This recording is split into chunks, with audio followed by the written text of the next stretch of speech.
مثل الذين حملوا التوراة ثم لم يحملوها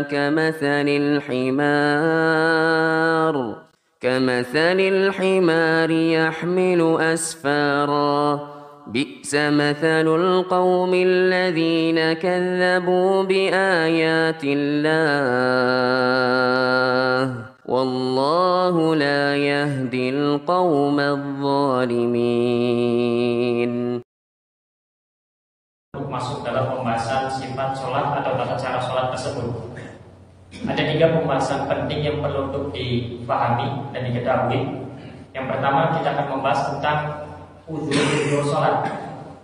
Itu yang akan kita bahas pertama, tentang uzur sholat. Apa maksudnya uzur sholat? Nanti akan kita jelaskan. Kemudian yang kedua, kita akan membahas tentang syarat sholat. Dan syarat sholat ini ada 2. Ada syarat wajib sholat dan ada syarat sah sholat. Apa itu syarat wajib sholat? Apa itu syarat sah sholat? Nanti kita akan jelaskan per poinnya. Baik, ini merupakan beberapa pendahuluan yang akan kita kaji, akan kita bahas terlebih dahulu. Kita tidak akan membahasnya secara detail terlalu panjang, dan kita pun tidak akan membahasnya secara ringkas, terlalu ringkas. Insya Allah pertengahan. Pertama, kita akan membahas tentang uzur sholat. Tentang uzur sholat. Apa yang dimaksud dengan uzur sholat ini? Apa yang dimaksud dengan uzur sholat di sini? Merupakan perkara-perkara atau hal-hal yang apabila seorang itu terjatuh ke dalamnya, atau dia melakukan hal-hal tersebut, maka diperbolehkan baginya untuk mengerjakan sholat di luar waktunya. Bukan berarti kewajiban sholat itu gugur, namun dia tetap mengerjakan sholat sekalipun sudah tidak lagi di waktunya. Ini disebut dengan uzur sholat. Terkadang seorang itu terlewat waktu sholatnya, dia belum mengerjakan sholat, sudah masuk kepada waktu yang baru lagi dari sholat berikutnya.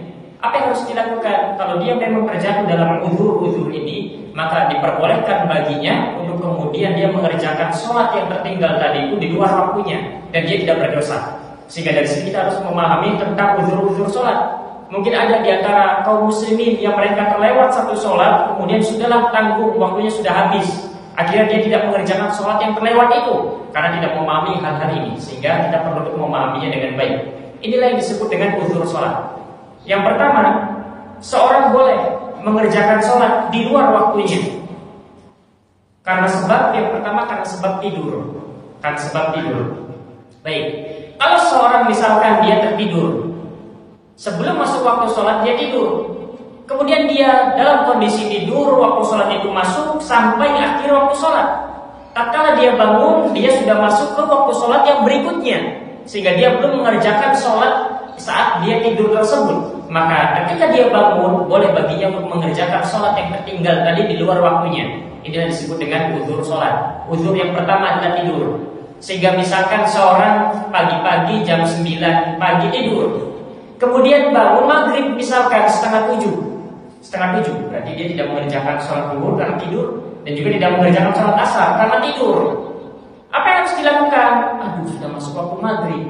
Sudahlah, kalau begitu tidak perlu lagi sholat zuhur dan asar, misalkan tidak. Dia mendapatkan uzur, dalam artian kalau dia bangun saat maghrib tersebut, dia tidak berdosa.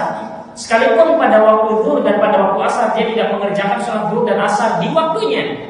Namun tatkala dia bangun, dia perlu untuk mengerjakan sholat zuhur dan asar yang tinggalnya. Bukan berarti kemudian tidak perlu sholat, tidak, karena dia tertidur saat itu. Maka ini merupakan uzur yang pertama. Dalam kondisi semacam ini dia tidak berdosa, karena bukan karena keinginannya. Dia bangun misalkan pukul setengah 7 maghrib misalkan. Ini disebut dengan uzur pertama, uzur sholat. Yang pertama tidur. Sehingga kalau ada seorang itu dia masuk waktu sholat dalam kondisi tidur, kemudian waktu sholat yang tersebut terlewat hingga masuk sholat berikutnya, dan dia bangun di waktu sholat yang berikutnya, tatkala dia bangun, apa yang harus dilakukan? Apakah kemudian dia tidak mengerjakan sholat yang tertinggalnya? Apakah dia berdosa? Jawabannya pertama, dia tidak berdosa. Dan yang kedua, dia perlu untuk mengerjakan sholat yang ditinggalnya sekalipun di luar waktunya. Tidur jam 11 siang, masuk waktu zuhur, bangun jam 4 sore asar. Apa yang harus dilakukan? Kalau begitu sudah terlambat, waktu sholat zuhurnya sudah terlewat misalkan. Kalau begitu ada sholat asar saja, tidak. Namun dia bangun di waktu sholat asar tersebut, dan dia pun mengerjakan sholat zuhur kemudian sholat asar. Pertama, dia tidak berdosa. Kemudian yang kedua, dia tetap wajib untuk mengerjakan sholat yang ditinggalnya. Inilah yang disebut dengan uzur sholat. Ini yang disebut dengan uzur sholat yang pertama, yaitu tidur. Yang namanya tidur ini ada dua gambarannya. Kita akan sebutkan dua saja. Aslinya banyak. Ada dua gambarannya. Ada tidur yang dikerjakan sebelum masuk waktu sholat. Kalau ternyata dia tidur sebelum masuk waktu sholat, kemudian kebablasan, kesiangan, bablas lewat dari waktunya, maka dia tidak berdosa, namun dia tetap wajib mengerjakan sholat yang ditinggalnya. Tidur malam, kemudian bangun jam 8 pagi misalkan, sholat subuhnya terlewat misalkan. Apa yang harus dilakukan? Dia tetap mengerjakan sholat subuh karena dia bangun, sekalipun sudah di luar waktunya, dan dia tidak berdosa karena dia tidur sebelum masuk waktu subuh. Itu yang pertama. Kemudian yang kedua, kalau dia tidur saat sudah masuk waktu sholat, kemudian bablas, dan dia tahu kalau dia tidur maka dia akan terlewat waktu sholatnya tersebut. Adzan zuhur berkumandang, kemudian dia malah tidur. Padahal dia tahu kalau dia tidur akan terlewat nanti sholat zuhurnya, padahal dia belum sholat zuhur. Dalam kondisi semacam ini, kalau dia kemudian benar-benar terlewat waktu zuhurnya, maka dia berdosa.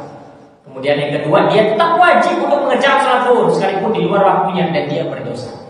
Jadi di sini yang tidak berdosa sholat atau tidur itu merupakan uzur. Seorang tidak berdosa sekalipun terlewat waktu sholatnya, maka adalah sholat tidur yang dikerjakan sebelum masuk waktu sholat tersebut.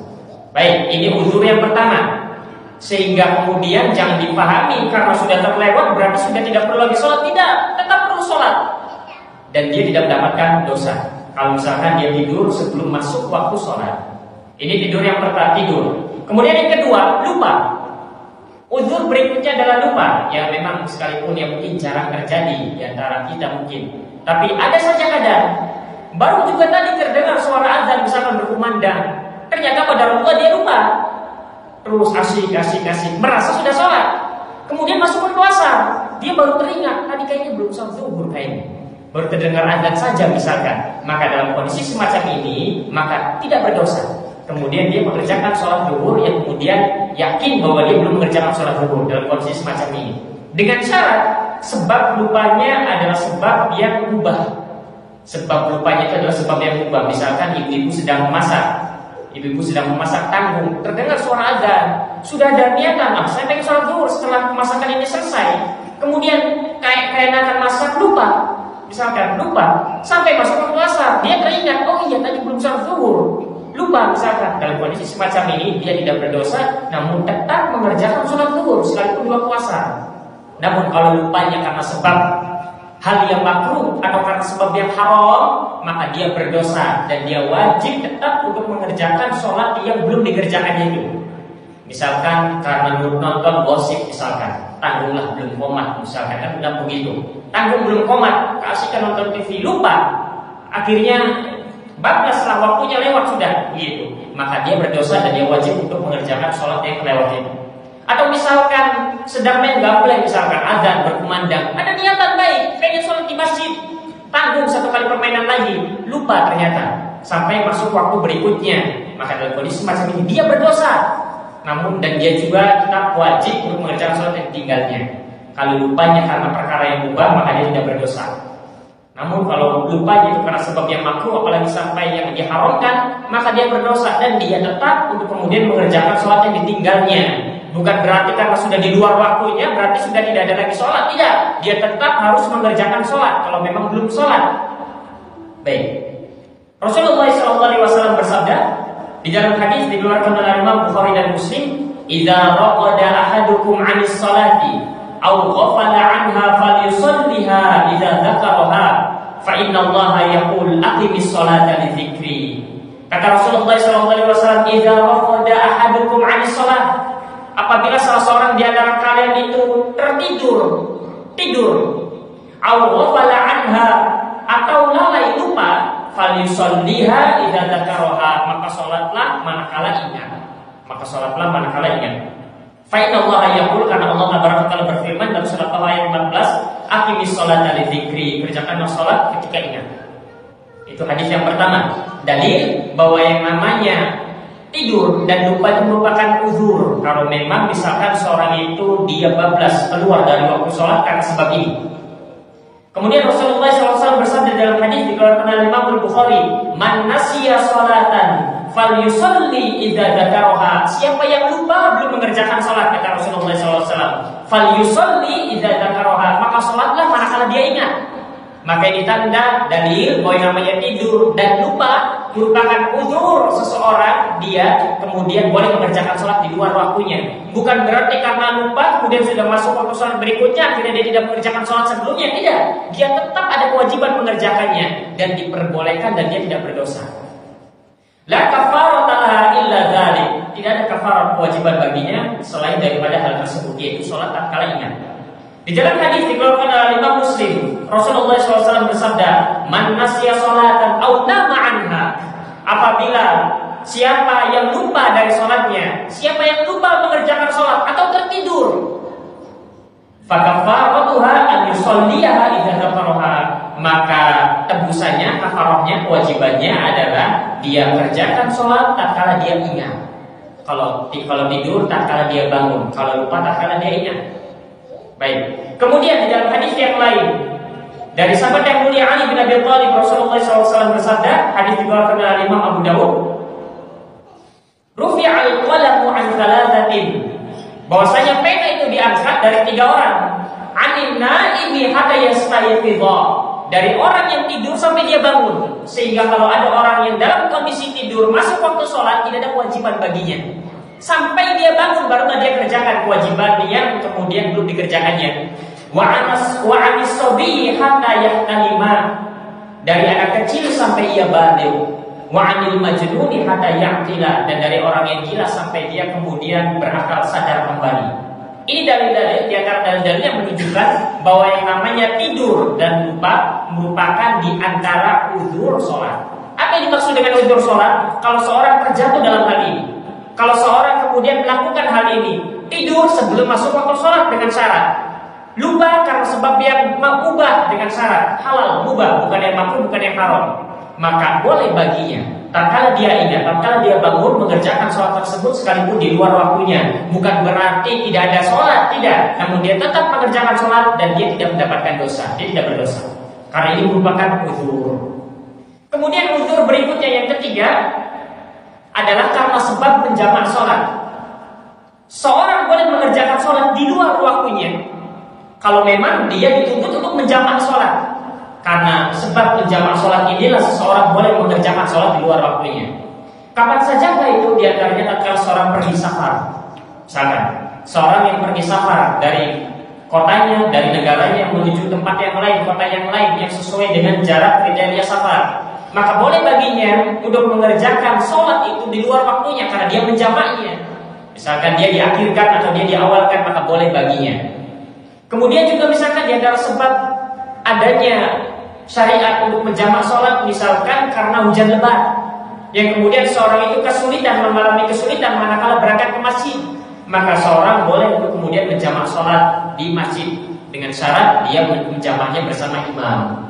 Begitu. Kalau misalkan seorang itu ingin menjamak sholat karena sebab hujan, bukan berarti karena hujan dia kemudian jamak sendiri, masuk ke masjid kemudian dia jamak sendiri agar maghrib isya, tidak.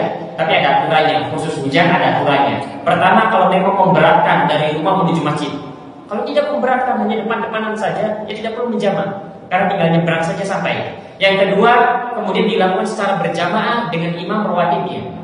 Kalau dilakukan sendiri, maka tidak sah jamaahnya. Maka itu diantara aturannya. Baik, ini uzur berikutnya. Apa maksud uzur ini? Bahwa seorang boleh mengerjakan sholat di luar waktunya, baik di awal waktu atau di akhir waktu, karena sebab jamak sholat. Kemudian yang keempat, di antara uzur sholat berikutnya, seseorang boleh mengerjakan sholat di luar waktunya dan dia tidak berdosa adalah kalau dipaksa.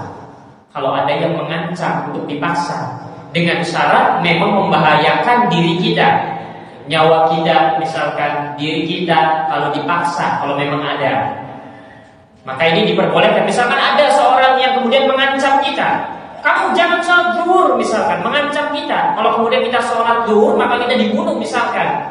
Sedangkan kehidupan kita ini berpengaruh untuk keluarga kita dan lain sebagainya. Maka dalam kondisi dipaksa semacam ini, maka boleh bagi kita untuk kemudian mengerjakan sholat zuhur itu di luar waktunya nanti, tatkala sudah aman. Baik. Rasulullah SAW bersabda dari hadis Abdullah bin Abbas radhiyallahu taala anhuma, "Innallaha wada'a an ummatil khata'a wan nisyana wa mastukrihu alaihi. Sesungguhnya Allah tabaraka wa taala menggugurkan dosa dari umatku ketika mereka keliru, ketika mereka lupa, atau mereka dipaksa.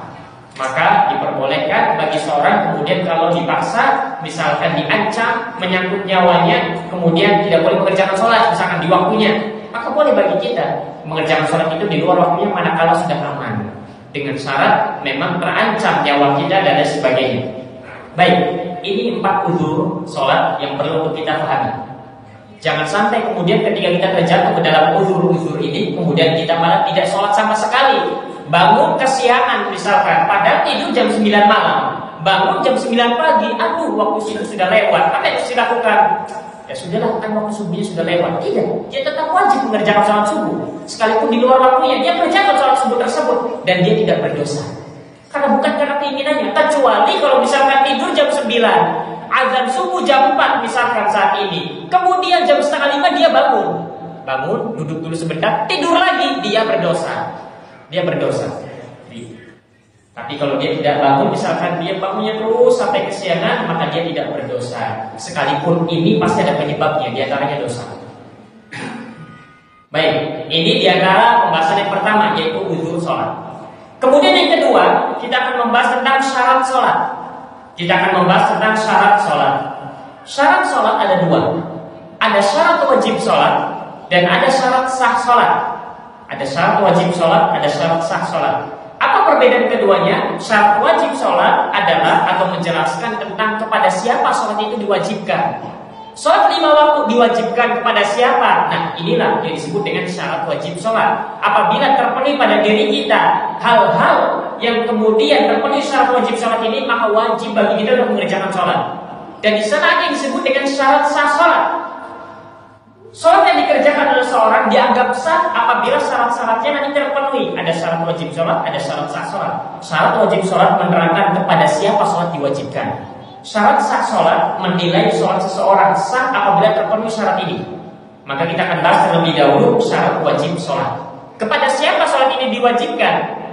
Maka pertama, sholat itu wajib.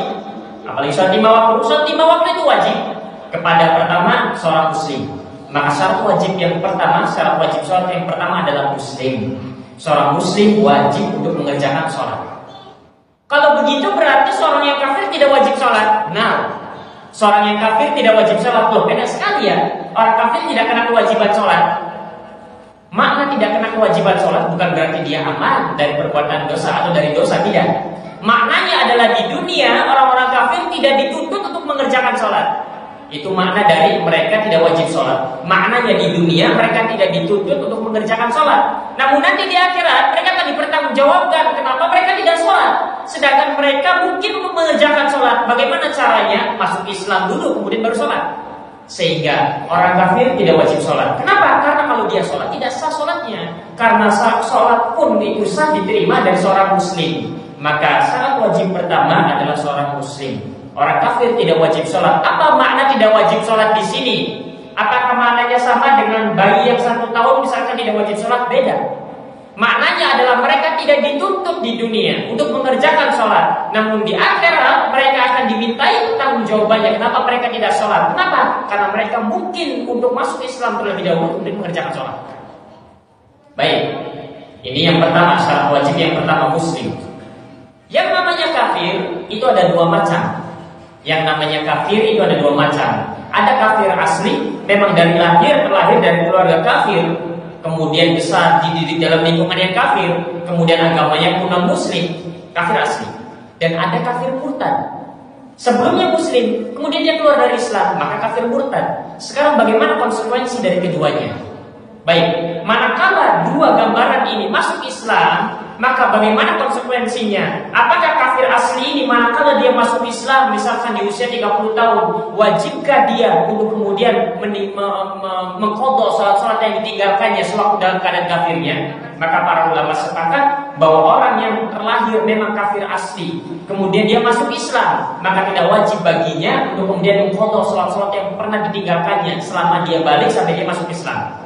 Baik, yang pertama kafir asli hukumnya. Adapun kafir murtad, misalkan seorang muslim dia balik usia 15 tahun sampai usia 20 tahun, maka dia wajib mengerjakan sholat. Di usia 20 tahun misalkan dia murtad, keluar dari Islam, sampai usia 30 tahun, di usia 30 tahun dia masuk Islam lagi. Nah sekarang pertanyaannya, apakah dia harus mengqadha sholat yang ditinggalkannya dalam keadaan murtadnya selama 10 tahun itu atau tidak?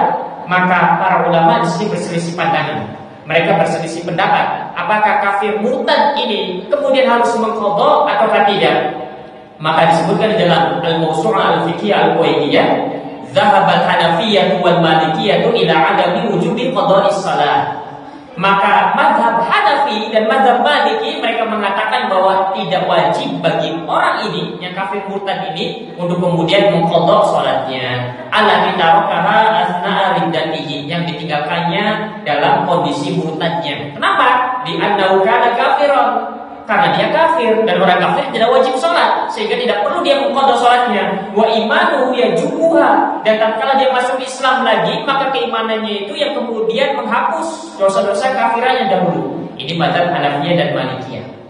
Bahkan ini pula mazhab dari Hanabilah yang resmi dari mereka, sehingga mayoritas ulama mereka berpandangan bahwa kafir murtad tidak wajib mengqadha sholat yang ditinggalkannya. Mayoritas ulama berpandangan bahwa kafir murtad manakala dia masuk Islam maka tidak wajib baginya untuk mengqadha salat-salat yang ditinggalkannya. Adapun Al-Imam Syafi'i berpandangan lain. Al-Imam Syafi'i dan mazhab Syafi'iyah berpandangan bahwasanya kafir murtad itu wajib mengqadha salat-salat yang ditinggalkannya. Nah, ini merupakan hukum-hukum yang berkaitan dengan orang-orang yang kafir. Adapun kafir asli maka tidak wajib untuk mengqadha salat-salat yang ditinggalkannya selama dia dalam keadaan kafir. Adapun kafir murtad maka ada perselisihan ulama di sana, dan mayoritas ulama, jumhur ulama berpandangan bahwa tidak wajib qadha, tidak wajib untuk mengqadha mengganti salat-salat yang ditinggalkannya dalam keadaan kafirnya. Dan Allah Ta'ala alam bisawab, yang lebih kuat adalah pandangan dari ulama sebagaimana yang disebutkan oleh mazhab Malikiyah dan Hanafiyah, dan ini juga merupakan pendapat resmi dari mazhab Hanabilah. Baik, maka kafir murtad tatkala dia masuk Islam wajibkah mengganti? Maka jawabannya menurut pandangan mayoritas ulama tidak perlu mengganti. Kalau pengen tekan memaksa mengganti bagaimana, ya silakan, tidak mengapa. Tidak mengapa. Baik, ini yang pertama, muslim, sehingga syarat wajib sholat adalah muslim. Kemudian muncul permasalahan. Sekarang bagaimana kalau permasalahannya begini? Seorang muslim, dia suka meninggalkan sholat, kemudian dia bertobat, kemudian dia berhijrah, kemudian dia sadar, dan dia ingat banyak sholat-sholat yang ditinggalkannya. Apakah dia perlu mengqadha sholat-sholat yang ditinggalkannya atau bagaimana? Kalau tadi kan masalah orang-orang yang kafir, baik kafir asal atau kafir murtad. Sekarang kita berbicara tentang seorang muslim. Seorang muslim yang jarang sholat, sholatnya kalau ingat saja misalkan, padahal dia wajib sholat. Selama hidupnya dia tinggalkan sholat itu, kadang sholat, kadang tidak, kadang sholat, kadang tidak. Kemudian dia sadar, kemudian dia bertobat, kemudian dia ingin kembali kepada Allah Taala. Muncul pertanyaan, aku telah meninggalkan banyak sholat, apakah aku wajib untuk kemudian mengqadha sholatku atau tidak? Maka di sini para ulama berselisih. Mayoritas ulama dari empat mazhab mereka berpandangan bahwasanya orang semacam ini muslim yang tidak sholat kemudian sadar, maka wajib untuk mengqadha sholatnya. Ini berbeda dengan kafir murtad. Seorang muslim yang dia banyak meninggalkan sholat, maka dia wajib untuk mengqadha sholatnya. Loh, kalau tidak sholat 30 tahun bagaimana cara mengqadhanya? Ya sudah, dicicil lah, sedikit. Kalau misalkan wafat dalam kondisi belum terbayar, qadhanya bagaimana? Dengan seorang itu mengqadha, maka itu tanda bahwa dia benar-benar bertobat kepada Allah Taala. Urusan belum selesai cicilannya, membayar sholat-sholat yang ditinggalkannya, maka Allah Taala mengetahui kesungguhan kita untuk membayar itu semua. Sehingga empat mazhab mereka mayoritas ulama berpandangan bahwasanya seorang muslim yang banyak meninggalkan sholat, dia wajib mengqadha. Sekalipun 50 tahun sholatnya ditinggalkannya, ya. Kapan waktunya? Ya kapan saja, seluruh waktunya. Misalkan pagi-pagi pengen ganti sholat zuhur, sholat, ganti lagi sekalian sholat asar, sholat, dan seterusnya, dikira-kira sendiri. Tapi sayangnya berat. Bagaimana kalau 20 tahun, 50 tahun? Oleh karenanya Syekhul Islam Ibn Taimiyah dan juga Imam Ibnu Hazm rahimahullah taala mereka berpandangan bahwasanya seorang muslim yang kemudian dia bertaubat dan dia memiliki banyak hutang sholat yang ditinggalkannya, maka tidak perlu untuk mengqadha sholatnya. Yang berlalu biarlah berlalu. Namun bagaimana ke depannya? Dia harus buktikan dengan banyak beramal-amalan sunnah.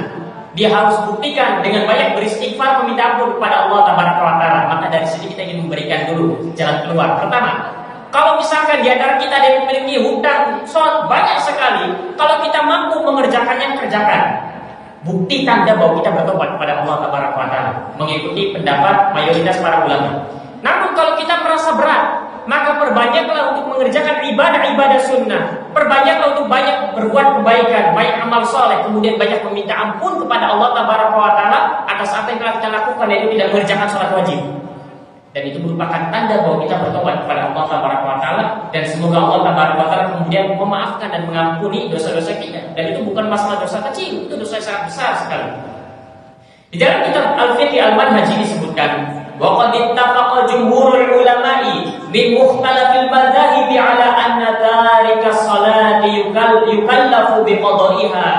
Dan sepakat mayoritas ulama dari berbagai mazhab, bahkan mazhab yang empat, ala anna tarika sholati yukallafu biqada'iha, bahwa orang yang meninggalkan sholat, seorang muslim yang meninggalkan sholat, itu wajib untuk mengqadha sholatnya tersebut yang ditinggalkannya, sawa'un tarakaha nisyanan aw amadan. Apakah dia meninggalkannya karena sebab lupa ataukah karena sengaja? Tambahkan lagi, apakah karena malas? Maka dia wajib untuk kemudian mengqadha sholat yang ditinggalkannya tersebut menurut pandangan mayoritas ulama.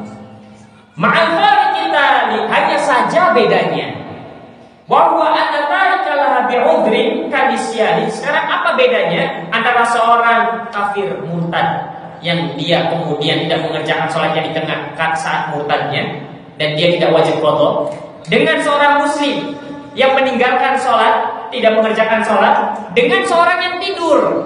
Misalkan tidur terlewat satu sholat atau dua sholat, kan itu sama-sama tidak mengerjakan sholat, tapi yang ini tidak wajib qadha, yang ini wajib qadha, dan yang ini pun wajib qadha. Yang ini berdosa, yang ini tidak berdosa, yang ini tidak berdosa. Apa bedanya? Wa huwa anna tarikalaha bi'udhrin kanisyanin aw naumin la yatham.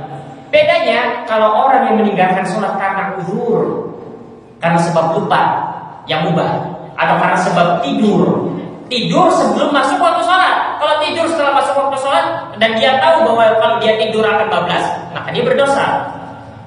La yatham. Orang yang kemudian dia terlewat waktu sholat karena sebab dua ini, maka dia tidak berdosa.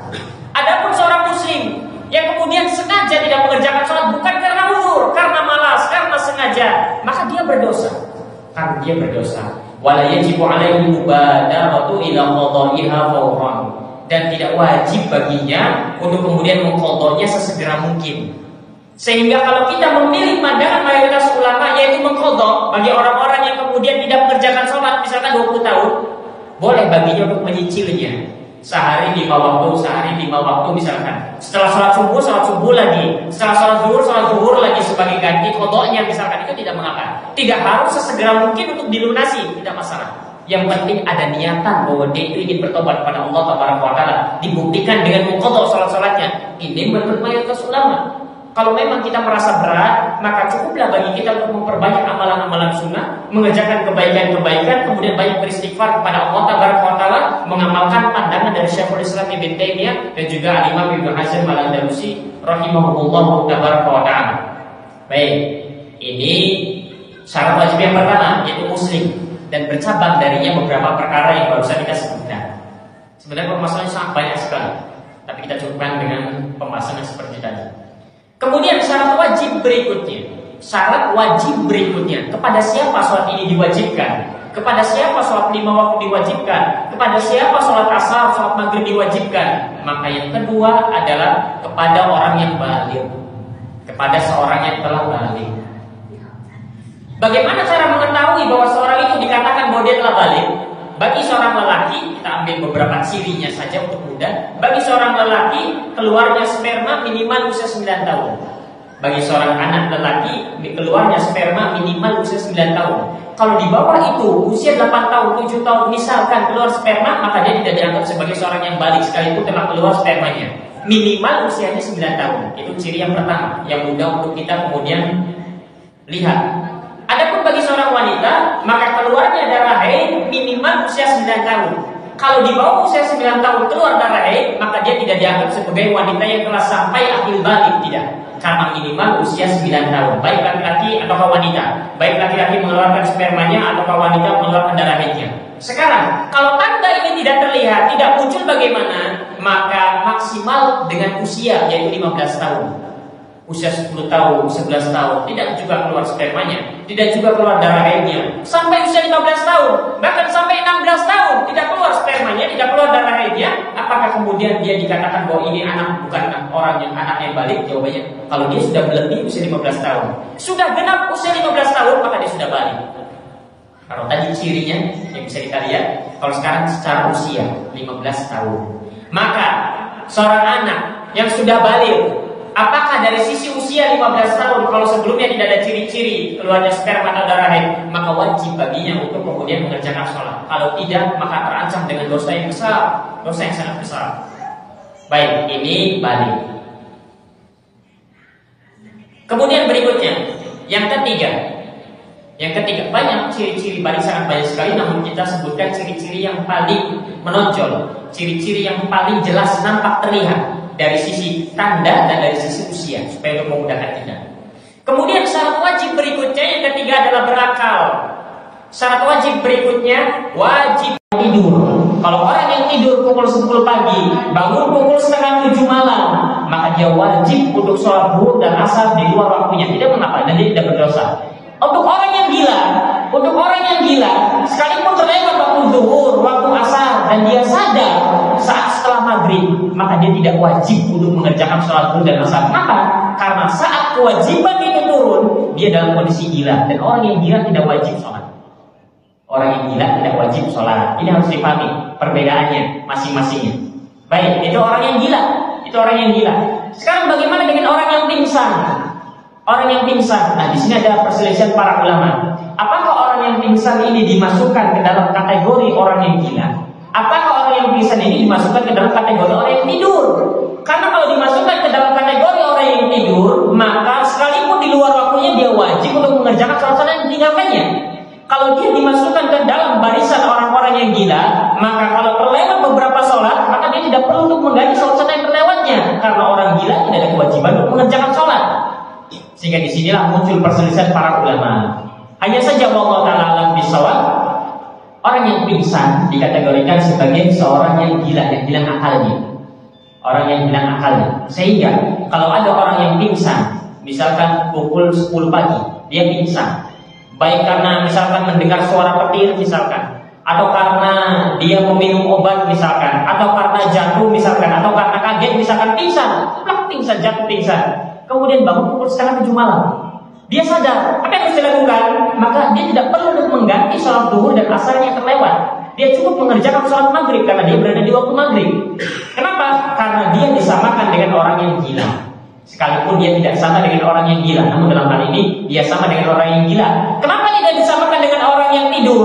Kalau dia disamakan dengan orang yang tidur, kalau tadi pingsan pukul 11 siang, bangun pukul setengah 7 malam, maka tatkala dia sadar, dia wajib untuk sholat zuhur, sholat asar, sholat maghrib. Karena orang yang tidur kewajiban tetap ada. Nah sekarang kenapa orang yang pingsan tidak disamakan dengan orang yang tidur? Kalau orang yang tidur dibangunkan bangun, orang yang pingsan dibangunkan tidak bangun-bangun. Sehingga dari sisi ini orang yang pingsan masuk dalam kategori orang yang hilang akalnya. Dalam sisi yang lain dia mirip dengan orang yang tidur. Hanya saja kalau orang yang tidur dibangunkan bangun, kalau orang yang pingsan kadang tidak bangun-bangun. Nah ini dari sini bedanya. Sehingga dari sini orang yang pingsan dimasukkan, dikelompokkan, dikategorikan, digolongkan kepada barisan orang-orang yang hilang akalnya, itu orang-orang yang gila. Sehingga kalau dia terlewat beberapa sholat terlewat, tidak ada kewajiban baginya untuk mengganti sholat-sholat yang ditinggalkannya. Berbeda dengan orang yang tidur. Baik, ini berakal. Kemudian berikutnya, itu tadi beberapa pembahasannya. Kemudian berikutnya, syarat wajib berikutnya adalah haid dan nifas bagi wanita. Seorang wanita yang kemudian keluar darah haidnya atau keluar darah nifasnya, maka dia tidak wajib sholat.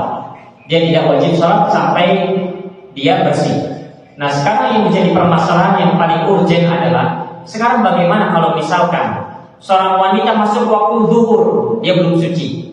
dia belum suci, darah haid masih keluar. Kemudian masuk waktu asar, jam 5 sore, dia lihat, dia cek ternyata bersih suci. Apa yang harus dikerjakannya? Apakah dia hanya mengerjakan sholat asarnya saja, ataukah dia mengerjakan sholat zuhurnya sekalian? Nah, di sini ada perselisihan para ulama.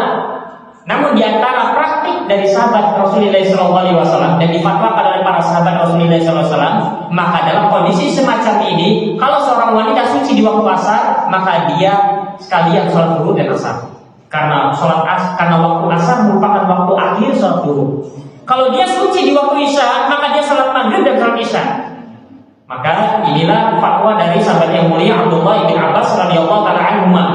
Idza tawratil haid ba'da al-'asri, apabila wanita haid itu suci setelah waktu asar, sholatil dhuhra wal 'asra, maka dia sholat zuhur dan sholat asar.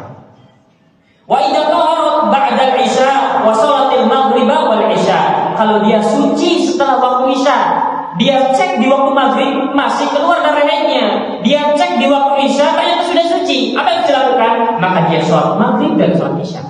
Sholat maghrib dan sholat isya. Karena waktu isya merupakan waktu akhir dari sholat maghrib, karena boleh dijamak antara maghrib dan isya. Sehingga ini yang harus diperhatikan. Kemudian Abdurrahman bin Auf mengatakan, idza tahuratil haidu qabla an taghruba syamsu sholatil dhuhra wal 'asra. Jika wanita haid itu suci sebelum terbenamnya matahari, maka dia sholatnya adalah sholat zuhur dan sholat asar. Sholat yang dikerjakannya adalah zuhur dan asar. Wa idza tahurat qabla al-fajri. Nah ini, apabila suci sebelum masuk waktu subuh, misalkan jam 3 malam dini hari, dicek ternyata suci, maka dikatakan sholatil maghrib wal isya. Maka seorang wanita sholat maghrib dan sholat isya jam 3 dini hari, karena itu merupakan masih akhir waktu sholat isya. Sehingga ini harus diperhatikan. Baik. Berkata Imam Ahmad bin Hanbal, "Amatut tabi'in yaquluna bi hadzal qaul." Para tabi'in, hampir semua para tabi'in, mayoritas para tabi'in, mereka kemudian berpendapat dengan pendapat ini. Maknanya kalau seorang wanita itu di waktu zuhur masih haid, belum suci, di waktu asar sudah suci, maka apa yang harus dikerjakan dari sholatnya? Sholat zuhur dan asar. Suci di waktu isya, di waktu maghrib masih belum suci, di waktu isya suci, maka dia sholat maghrib dan sholat isya. Ilal Hasan wahdah, kecuali Imam Hasan al-Basri menyelisihi pandangan ini. Sehingga kalau memungkinkan untuk mengerjakan sholat zuhur dan sholat asar, maka kerjakan keduanya. Kecuali kalau misalkan waktunya tidak memungkinkan, hanya harus ada satu sholat saja yang dikerjakannya, maka sholat di waktu itunya yang harus ditekankan. Misalkan 10 menit lagi waktu asar, 10 menit lagi waktu maghrib misalkan. Sedangkan 10 menit itu tidak akan cukup kalau dikerjakan dua sholat berikutnya, sholat zuhur dan asar, karena wanita harus bersih dulu, mandi dulu dan lain sebagainya. Kemudian apa yang harus dilakukan dalam kondisi semacam ini? Kalau waktunya mepet, maka kerjakan sholat asar saja, jangan dipaksa zuhur dan asar. Kalau misalkan 10 menit lagi atau 15 menit lagi subuh misalkan, dia cek sebelum masuk waktu subuh, dia cek ternyata suci, mestinya normalnya dia kerjakan maghrib dan isya. Namun kalau dikerjakan keduanya tidak cukup, karena dia harus mandi janabah dulu, waktunya tidak akan cukup, maka dia kerjakan sholat isyanya saja. Dan ini yang harus dipahami. Baik, itu syarat wajib berikutnya. Syarat wajib berikutnya, suci dari haid dan nifas. Syarat wajib yang kelima, sampai kepadanya dakwah Islam. Seorang yang sampai kepadanya dakwah Islam, maka wajib baginya untuk mengerjakan sholat. Adapun orang yang tidak sampai dakwah Islam, kalau ada misalkan, maka dia tidak wajib untuk kemudian mengerjakan sholat, karena tidak sampai dakwah kepadanya. Sehingga dia keputusannya ada di tangan Allah Tabaraka wa Ta'ala. Allah Tabaraka wa Ta'ala berfirman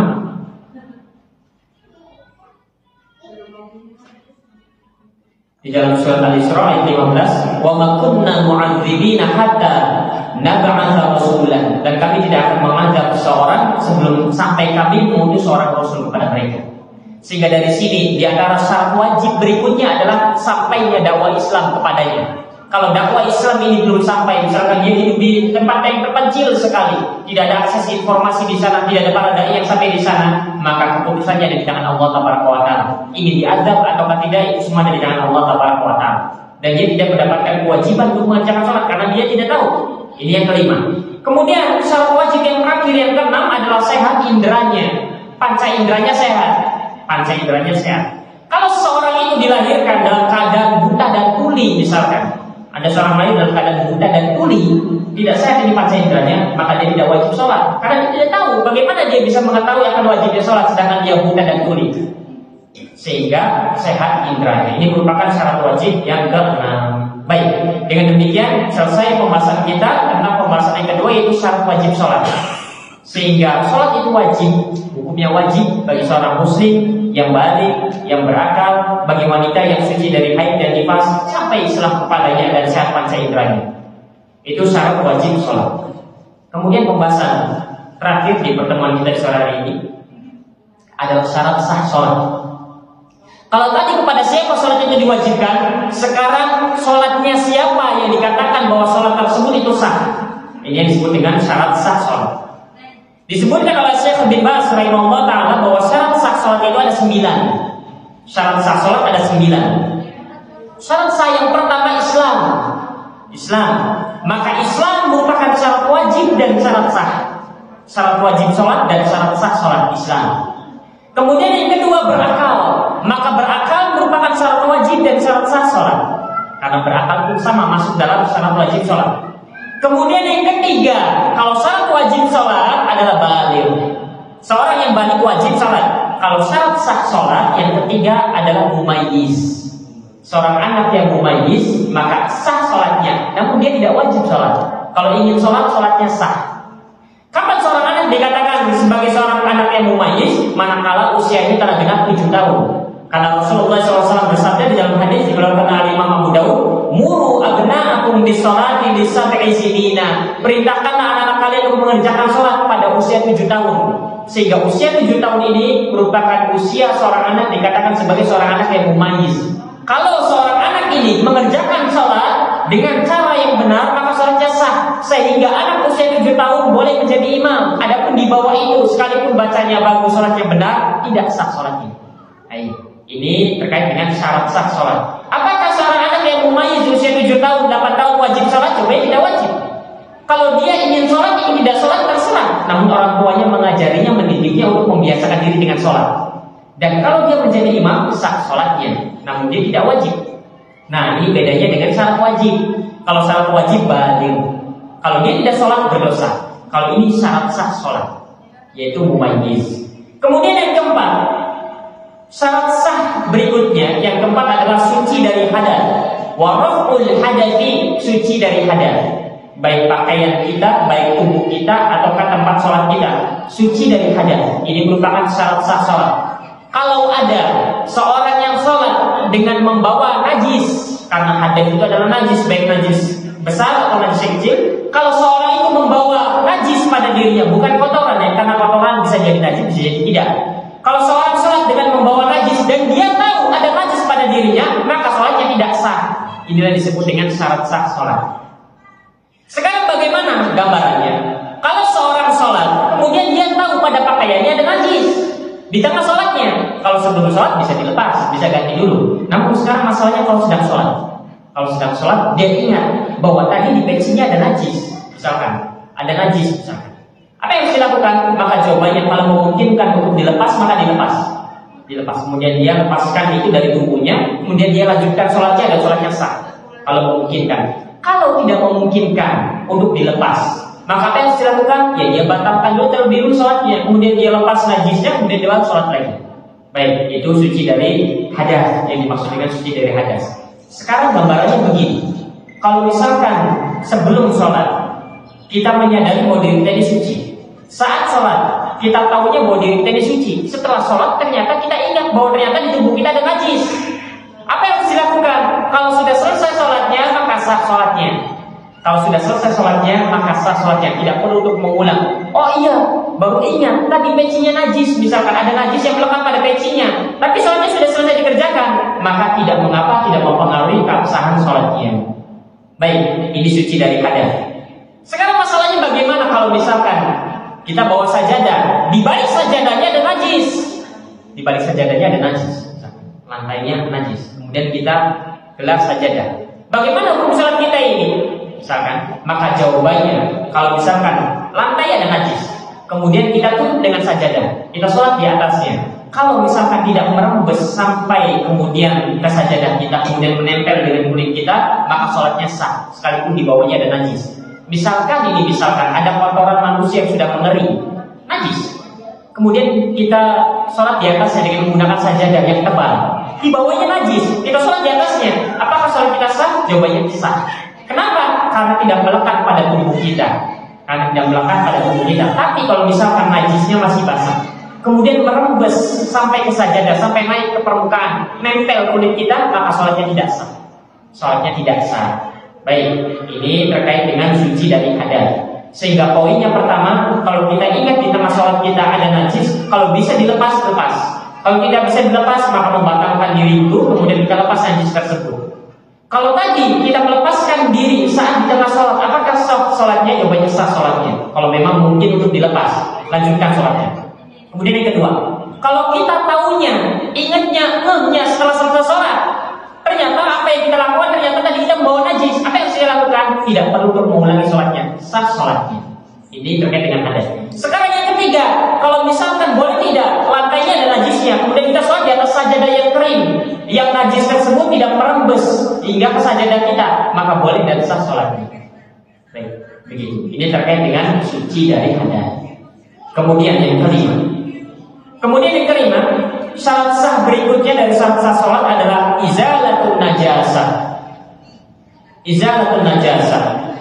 Kalau tadi suci dari hadas, sekarang suci dari najis. Kalau tadi suci dari hadas, suci dari hadas yaitu buang air besar atau buang air kecil, yaitu dengan cara berwudu dan dengan mandi janabah. Kalau tadi yang kita bahas itu adalah suci dari najis. Sekarang kita akan membahas tentang suci dari hadas. Suci dari hadas bukan najis. Hadas ini buang air besar atau buang air kecil, ya najis juga. Tapi kalau suci dari najis, maksudnya najis yang melekat pada pakaian, pada tubuh kita dan pada tempat kita sholat. Itu yang tadi dibahas. Sekarang suci dari hadas. Apa maksudnya? Seorang kalau ingin suci dari hadas, dia berwudu terlebih dahulu. Atau kalau misalkan mimpi basah, maka dia harus mandi janabah terlebih dahulu. Sekarang masalahnya, kalau ada seorang yang sholat, dia lupa belum berwudu, maka apa yang harus dilakukan? Kalau misalkan dia lupa belum berwudu, maka sholat yang dikerjakannya tidak sah. Di tengah sholat dia ingat bahwa dia belum berwudu, maka dia membatalkan diri, wudu dulu, kemudian baru sholat. Setelah selesai sholat dia ingat bahwa belum berwudu, maka dia harus mengulangi lagi sholatnya. Ini bedanya antara suci dari hadas. Maksud dari hadas di sini adalah dia harus berwudu atau mandi janabah, atau suci dari najis. Kalau najis melekat pada tubuh kita, pakaian kita, tempat sujud kita. Kalau misalkan kita ingat setelah selesai sholat, maka sah sholatnya. Tapi kalau kita ingat belum berwudu, kita ingat belum mandi janabah, sekalipun sudah selesai sholat, maka kita perlu untuk kemudian wudu dulu, kemudian baru sholat lagi. Tidak bisa kemudian sudah selesai berarti selesai, tidak. Ini bedanya antara suci dari hadas dan suci dari najis. Yang keempat dan yang kelima. Tadi maaf terbalik penjelasannya. Kemudian yang keenam, ingat kalau suci dari najis, kalau kita lupa setelah selesai sholat kita ingat, maka tidak perlu diulang, ini suci dari najis. Tapi kalau suci dari hadas, kita misalkan selesai sholat baru ingat tadi belum berwudu, apakah ini kemudian biarkan saja karena sholatnya? Tidak, perlu untuk berwudu kemudian mengulangi sholat yang barusan kita kerjakan karena tidak sah. Kalau suci dari najis, kalau kita ingatnya setelah selesai sholat, maka sah sholatnya dan tidak perlu mengulangi. Tapi kalau untuk hadas, tidak ada kemudian janda toleran di sana. Lupa tidak lupa, sengaja tidak sengaja, perlu diulangi lagi. Kalau memang belum bersuci dari hadas, yaitu berwudu atau mandi janabah. Baik. Kemudian yang keenam, yaitu menutup aurat. Syarat sah berikutnya adalah menutup aurat. Wasatrul aurati, menutup aurat. Mayoritas ulama mengatakan bahwasanya aurat lelaki itu adalah di antara pusar sampai lutut. Maka itu aurat yang wajib untuk ditutup.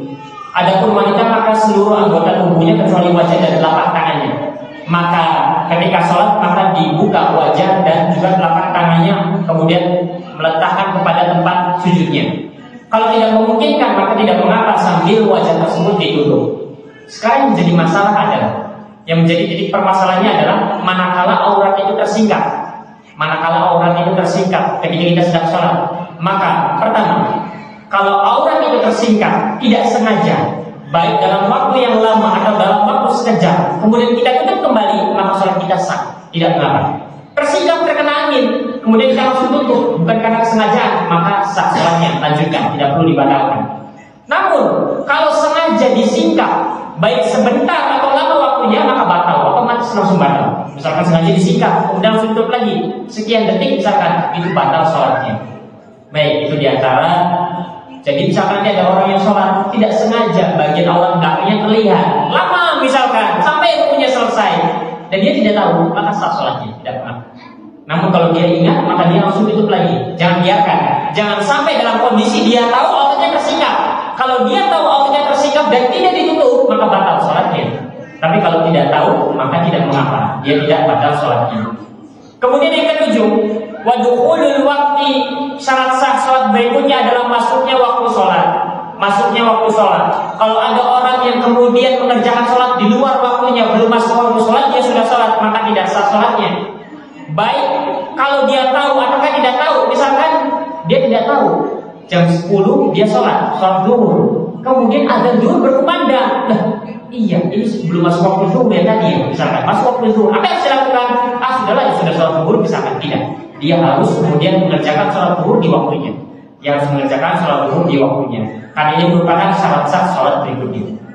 Kemudian yang ke-8, istiqbalul qiblah. Syarat sah sholat berikutnya adalah menghadap kiblat. Kalau memungkinkan, bagi kita untuk menghadap kiblat dan kita tahu kemana arah kiblat, maka wajib bagi kita untuk menghadap kiblat karena ini merupakan syarat sah sholat. Apanya yang menghadap kiblat? Bagian tubuh kita, dada kita ini, bagian tubuh kita ini. Kalau hanya wajah saja menghadap kiblat, bagian dada kita ini, tubuh kita menghadap ke yang lain, maka sholatnya tidak sah.